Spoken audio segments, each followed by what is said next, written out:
'n hipotetiese reaksie verkeer in ewewig by 300 Kelvin.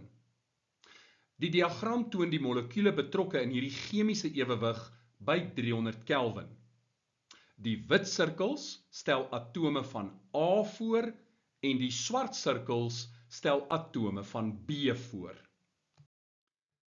Die temperatuur word nou na 500 Kelvin verhoog. Onthou, die wit sirkels is A en die swart sirkels is B. Watter een van die volgende stellings is korrek?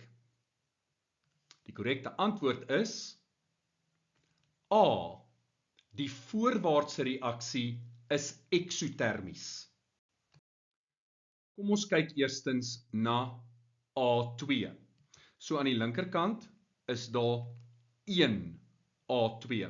Aan die regterkant by 500 Kelvin is daar 1, 2, 3 A2. Met ander woorde, daar is 'n toename in A2 by 500 Kelvin.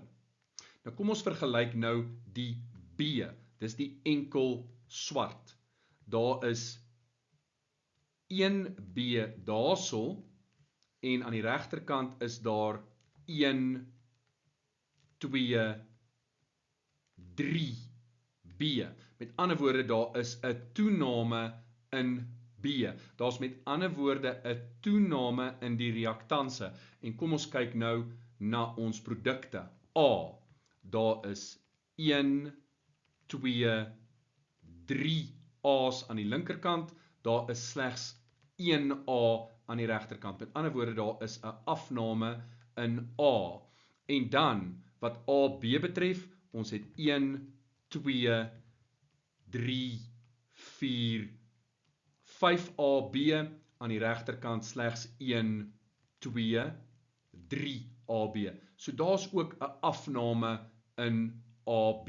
So duidelik sien ons dat die terugwaartse reaksie bevoordeel word met 'n toename in temperatuur. En dit beteken dat die terugwaartse reaksie is endotermies, want hitte word absorbeer, en as die terugwaartse reaksie endotermies is, dan is die voorwaartse reaksie eksotermies. A is dus die korrekte stelling, en dit beteken dat C outomaties verkeerd is, want dit is die teenoorgestelde van A. Kom ons kyk na B. Die konsentrasie van AB is laer by 'n laer temperatuur. Wel, by 'n laer temperatuur is daar 5 AB's, daar is slegs 3 by 'n hoër temperatuur. So met ander woorde, dit is verkeerd. Die konsentrasie van AB is hoër by 'n laer temperatuur. En dan D, die konsentrasie van B is hoër by 'n laer temperatuur. Daar is net 1B by 'n laer temperatuur. Daar is 1, 2, 3 B's by 'n hoër temperatuur, so D is ook verkeerd.